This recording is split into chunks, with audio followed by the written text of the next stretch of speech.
welcome to the Badass Breastfeeding Podcast. It's Dianne, your lactation consultant. And this is Abby, the Badass Breastfeeder. And today's episode is sponsored by Milk by Mom. With innovative freeze-drying technology, you can store and transport breast milk effortlessly without compromising its nutritional value. And today's episode is also sponsored by Similary breast pumps. From ultra-tiny pumps as small as a sticky note to fully adjustable pumps with 85 setting combinations, you're in control of your pumping journey.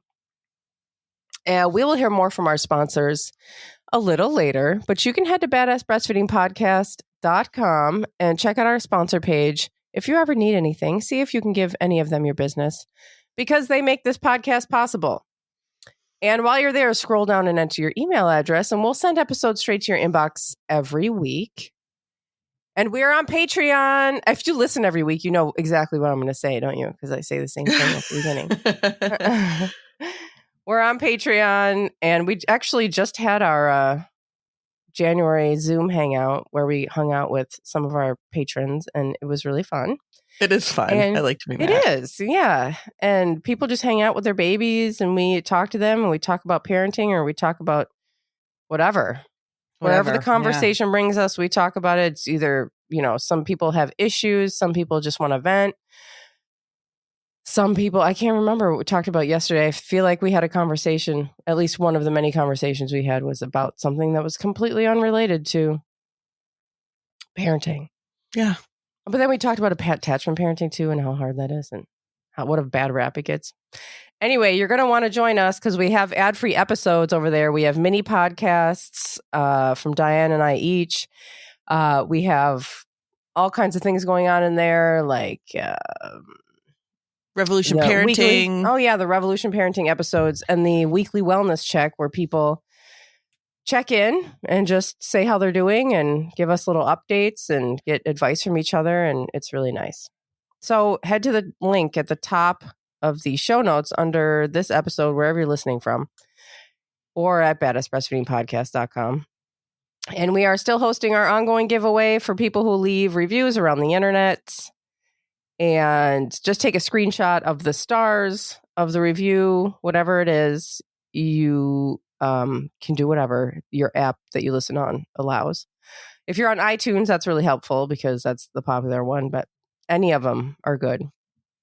Send a screenshot to badassbreastfeedingpodcast@gmail.com and we'll send you a goodie bag of stickers and thank you for nursing in public cards. And we'll also include your email or your address, your mailing address in your email, and we'll send those to you. And now Dianne has our review of the week. Yes, it's found this pod while at work, pumping, looking for more info on just being a new mom and breastfeeding. My favorite by far. I love hearing other mamas' experiences and my feelings being validated by not only the host, but also listeners. Keep up the great work, ladies. I love learning with you. There's been a couple lately that have said that they really enjoy being able to hear about the experiences from other moms. Maybe we should do another episode on that. I know we've done that in the past of experiences and things that people are going through or whatever. Like what we get from the internet. Yeah, what we get from the internet. Facebook and Instagram questions and people will comment or email those in. Yeah. So sometimes those are really fun. And they are. It is nice to be validated, right? It's nice to feel like you're not the only one going through what you're going through. Yeah, it's true because you do feel like you're the only one going through it because nobody's really talking about this stuff. No. And they just tell you like, well, you should just wean or you should just put them in a crib or you should just give formula or you should just... There's no real answers. No. But if you're sitting alone at work pumping, I mean... God, how solitary is that? Yeah. Yeah. I mean, it's true. Especially if you're like the only. I know you hear sometimes about people who work in these environments where there's a pumping room and there's like people in there all the time. And that sounds like a dream come true. But I feel like that can't be the norm. Like the norm has to be like you're the only one. Yeah, I think so. And they're either like very accommodating and they let you have this room or, they work things out with you, but you're still the only one. Yeah. Or you're getting side-eyed and harassed or given a hard time. That really It's sucks. so hard. It does. So thank you for finding us and for listening and for sending in that review. And today we're going to talk about preventing mastitis because no one wants that, right? Right. And everyone is at risk for it if you're nursing. You're right. I never really thought about it like that. But that's very true. Like it's a thing that can, It can happen. Right. It can but happen. it doesn't have to, I guess. But then if it does happen, don't feel like you did something wrong because, right. Again, this is something that happens sometimes. Sometimes it's out of your control. Yeah. Did you ever have it? I never had mastitis. No. So you don't have to get it. Yeah. It's not a guarantee that you're going to get it just because you're breastfeeding. Yeah. I had it with Nathan, but not with the twins. So that was lucky. One time I was sitting on the couch. I was nursing Jack at the time. Jack was a baby. And I was pumping, or I don't know what I was doing in so many ways. And it was like, new baby, my first. I was just remember sitting on the couch. I don't know what I was doing. And I was just like nursing him or finishing pumping or something. And I had this this huge wave came over me of like the flu just hit me. Like a fever, and like I just laid down and was like, oh my God, what is this? And then like it like passed quickly, like within hours. And I was like, I don't know what that was. I know. And then you hear about mastitis having sometimes flu-like symptoms. And I was like, well, maybe it was the fastest case of mastitis. Probably not. I don't know what it was, but it was strange. And I always think about that. That is weird, though. Yeah, it could have just been sometimes body being like what's happening. Sometimes those hormonal surges, can really wreak havoc on you.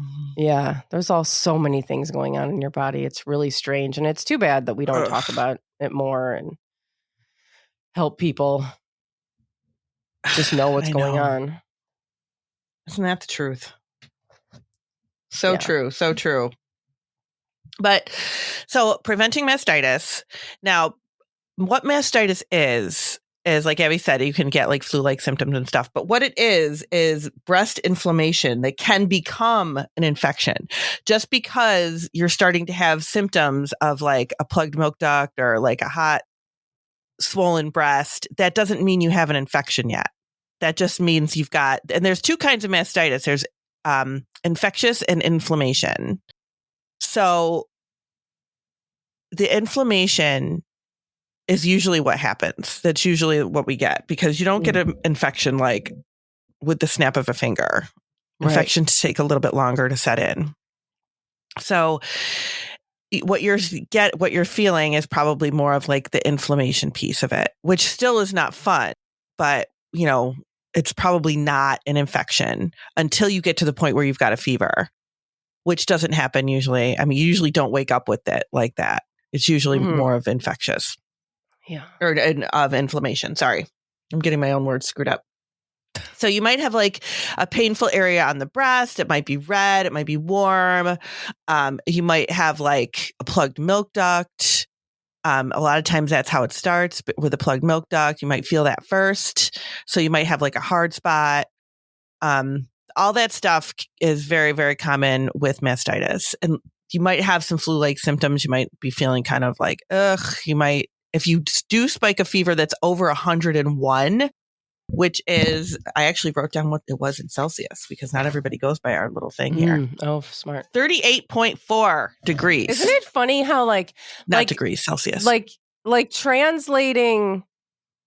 sometimes translating like euros to dollars, I can kind of just do an about in my head or like kilometers and miles, I can do an about in my head. But you come over to Celsius and Fahrenheit, man, I'm like, I have no idea. I know that it's totally freezing different. At 0 or something. Yeah.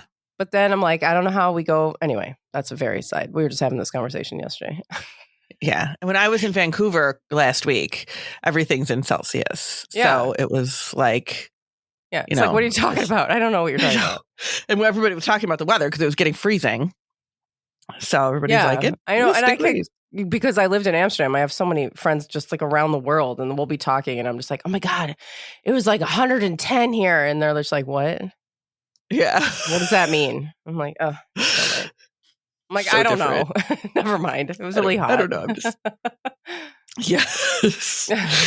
So if you get a fever of 104 or 101, not 104, that's really high, over 101 or 38.4, that is when you should get to the point where you should, call your doctor. But there's a lot of things that we can do before that. So the reasons for mastitis. So this is where we get into prevention of it, because if we know what can cause it, then we can kind of prevent it. And one of the biggest reasons for mastitis is oversupply. So that is like, you've got too much milk, hyperlactation. We've got too much milk, and that can cause inflammation because it's just too much stuff plugging up, too much milk plugging up the breast. So that is like pumping too soon, pumping too frequently, especially in the early days where your body is just trying to figure out what it's doing. And that is one of the biggest times for mastitis too, is in those very early days, like not the first 3 days, but usually in the first couple of weeks. So if you're pumping and you're feeding and you're like, I need to, because sometimes we'll hear people say, oh, I was told I need to pump to get my milk to come in, but that I kept pumping because nobody told me I shouldn't be pumping, or I was told to pump because I'll never keep a milk supply with just feeding. You have to pump with, if you're feeding too, you don't have to do all that. If you're feeding your baby 8 to 12 times a day, 12 to 14 times a day, whatever, your baby is doing, you're feeding on demand, that should be enough to keep a milk supply. You don't need to pump on top of it. But if you have to go back to work, then you definitely need to, you need to have a little bit of milk. But you don't need to start doing that on day one of your baby's life either. Right. So waiting a few weeks before you start that is going to make it a lot easier on your body and reduce the risk of you producing an oversupply, and which will reduce the risk of mastitis as well. It's not good to have too much milk. It's really not. No, I know. And everybody really wants to have too much milk, because it just, I think we're so like, we just automatically think we're not making enough and that we need to have just this abundance, when it doesn't work out like that. It doesn't work out. No, it doesn't. So the oversupply, but the other thing that oversupply can lead to is plugged milk ducts, and plugged milk ducts can lead to mastitis. So we've got oversupply and plugged milk ducts. Both of those things kind of go hand in hand. Extreme fatigue and stress. But I kind of feel like, Whoa. right, like that's every new parent, right. Extreme fatigue and stress, like that's kind of like everybody. But that is listed as a reason for mastitis. Missed feedings. So sometimes I will see this when people do go back to work, because your body's so used to feeding you this baby for, say you go back to work at 3 months postpartum, your body is used to feeding this baby every couple hours at home. And then all of a sudden you go to feeding the baby in the morning and in the evening and overnight, and all day during the day, you're only pumping, which, because you're separated. And I've seen that cause mastitis, because your body is just like trying to manage the supply. And or if all of a sudden your baby maybe sleeps a little bit longer overnight and skips a feed. Oh, yeah. That, like stuff like that. Then you wake up too full with a plugged milk duct, which can lead to mastitis, like those kinds of things sometimes. And like, this is stuff you can't really control. You can't control when your baby's going to decide to sleep a little bit longer. Right. You can't control going back to work. It's those things, Yeah, this is what we mean by you can't control all the situations. Right. But it's also, it's so nice to know what to expect and like what could happen, because again, if you're not told, like I'm sure that I was very well into parenting before I even heard of mastitis. know, nobody was ever saying like, oh, you know, just like, here's what to expect. This is what kids need to learn in school. I know. Not like trigonometry. Whoever uses trig in the real world? I don't even know what it is. No, I don't either. And like, I'm sure if you go into a job or something where you have to know that, then like learn it later. Like the kids are not learning like life skills and things about their bodies and things about just things that they need to function. I know. It's crazy. I remember when my kids were doing like sex education in school or whatever sex education they actually do in school. And they told me that. I go, they're doing lactation? Are they doing breastfeeding? And they're like, Mom, no way. No. And I'm like, that's wrong because it goes together. It totally does. There should be a whole class on just like birthing and breastfeeding and taking care of a baby. But we don't want to do that because we think that encourages people. Right. Which is so dumb because I feel like a bunch of kids would be like, ah! It's like the perfect way to deter them. That's the perfect deterrent, is just telling them the truth. Oh, God. Isn't that the truth? Swear. Weaning too quickly. So if you're like, okay, I'm done breastfeeding, and boom, you just like stop breastfeeding. That is not the way to wean. Even though people think like, oh, just wean, because they think it's so simple to do. Oh, no. I love it when people say that. Just wean. It's like, yeah, that is a whole thing. Yeah. Tight restrictive clothing, like a tight sports bra, or maybe you go back to work and you start wearing real bras with underwire. Things like that. Like you would carry a bag, like a crossbody bag, a lot. That can kind of like cause a plugged milk duct because it's pressing up against the breast and it's causing that, causing inflammation. Sometimes baby carriers, depending on like where they're sitting. So you might have to kind of readjust that if you've got one that's really tight up against your breast. So tight restrictive clothing. So you have to, really the only one I come up against a lot is like sports bras because people want to start like exercising again, and which is fine to do, but you might need a different sports bra. If you're wearing the ones that you were wearing pre-pregnancy, those might be too tight. And don't kind of figure, well, it's only for an hour. That could be enough time to cause some inflammation because it's too restrictive. So just kind of keep that in mind. Sleep positions. Are you sleeping on your stomach and causing, that pressure up against your breast, which can cause inflammation in the breast? So that, those kinds of things you can control. You can control what kind of sports bra you wear. You can control your clothing. You can control your sleep positions, like those kinds of things. So just kind of like thinking about that stuff is really good ways for prevention of mastitis. We should probably take a break and then we can talk about the rest. Oh, okay. All right. We'll be right back. Today's episode is sponsored by Milk by Mom. For moms who know the importance of providing the very best for their babies, we're thrilled to introduce a game-changing solution. Milk by Mom is on a mission to modernize how we nourish breastfed infants, offering convenience and flexibility of formula while preserving all the goodness of breast milk. With innovative freeze-drying technology, you can store and transport breast milk effortlessly without compromising its nutritional value. This movement, spearheaded by founder Tirza, is all about empowering breastfeeding moms and educating parents on the incredible benefits of breast milk. Don't miss the opportunity to provide your baby the best. Head to Milk by Mom and use code BADASS for 10% off your order.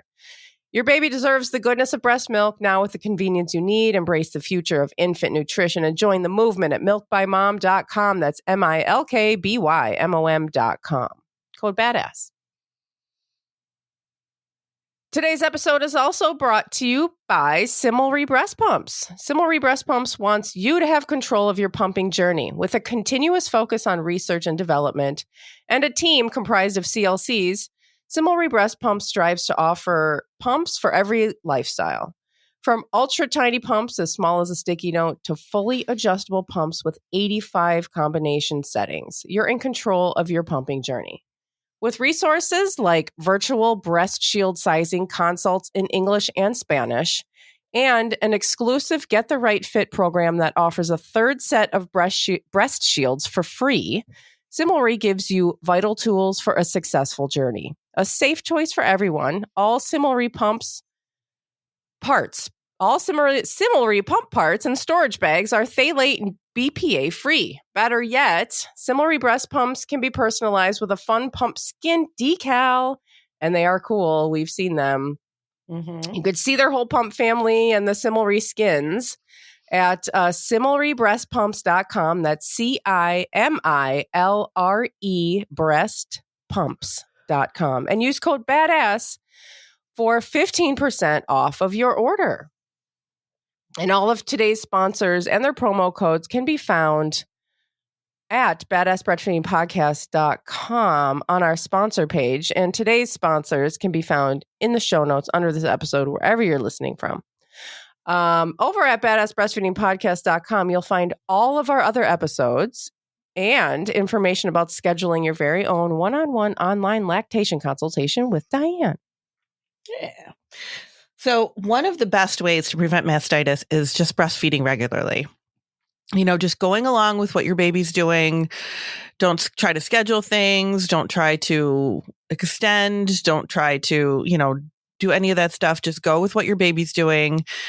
I had a consult the other day with one of our listeners, and the baby's getting a little bit older now. And she was just like, do I still breastfeed every 2 to 3 hours? Does it go a little bit longer at this point? It's kind of hard as your baby's getting a little older to read cues, because they're doing more of like putting their hands in their mouth and, looking around and all of that stuff that you originally thought that was a cue when they're 2 weeks old, and now they're 3 months old, and cues become a little bit harder to understand. But just feeding on demand and feeding when your baby wants to feed is the best thing to do. So just breastfeeding regularly, not skipping feeds, none of that stuff. One of the other times that we see mastitis kicking in a lot is like holiday time. And I know we just passed the holidays, but that sometimes can be a time because people are really busy. So you go longer without feeding, sometimes without thinking about it, or you've got company, or you're in somebody else's house, or you're at a party or whatever. And like that can really wreak havoc on your feeding routine.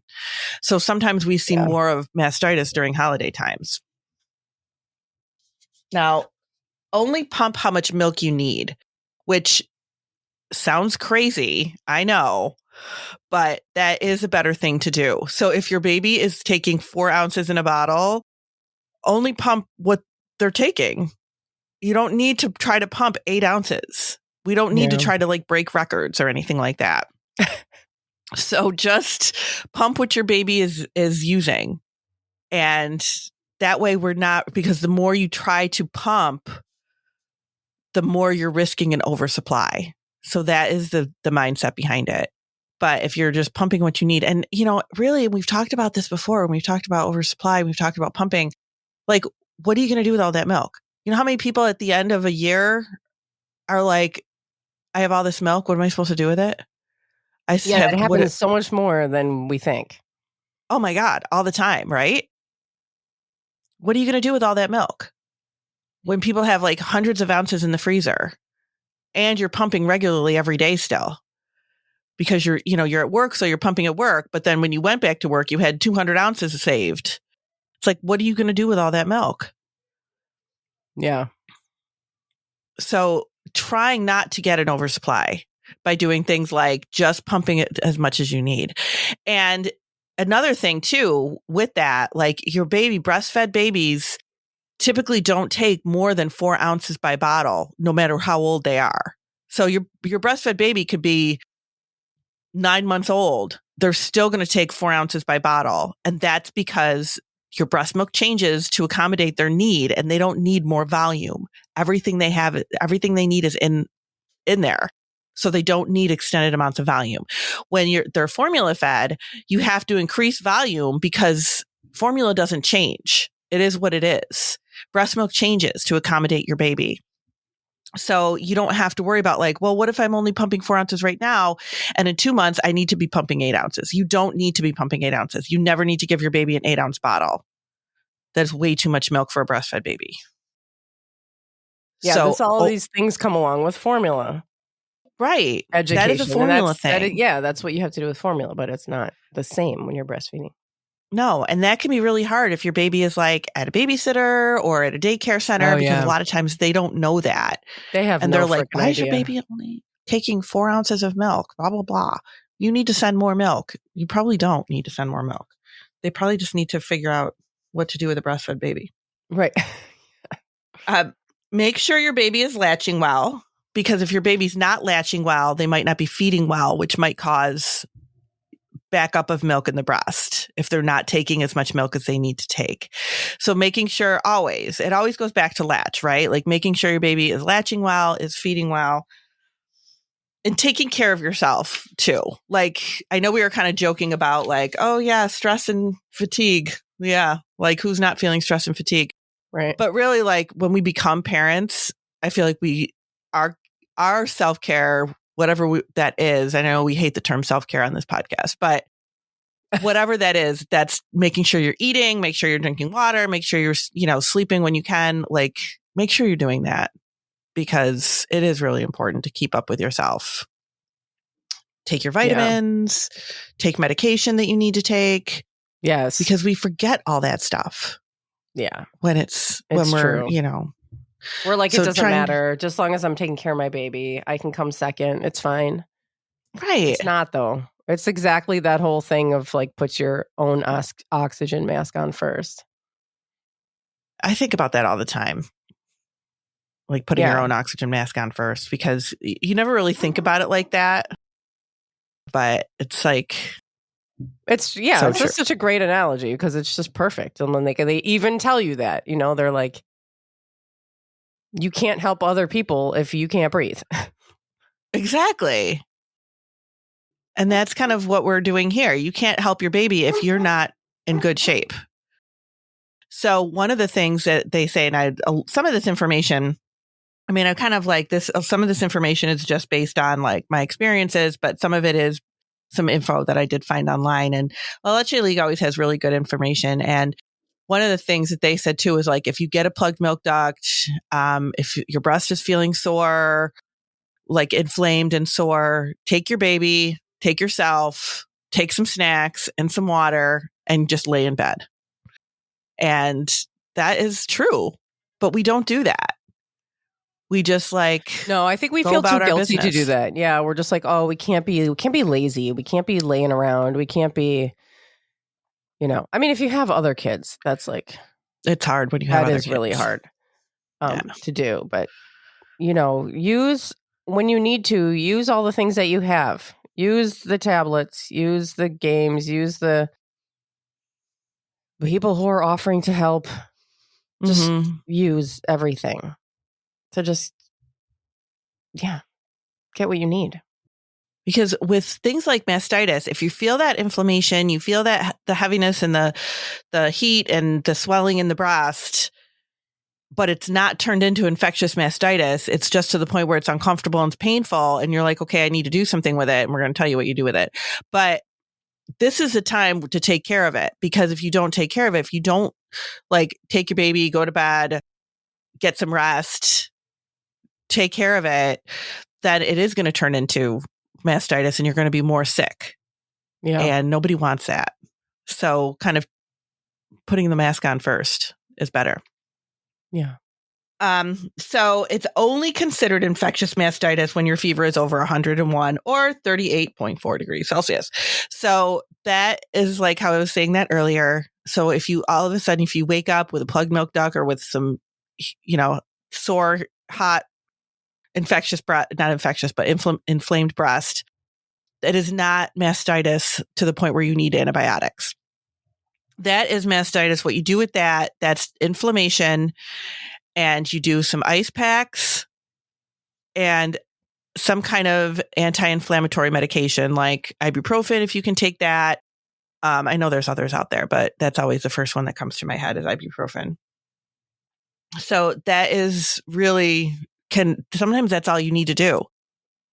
If you're doing ice, ibuprofen on that breast, and within 24 to 48 hours, you're feeling worse, and your fever goes up to over 101, then it's infectious mastitis that you need to get antibiotics for.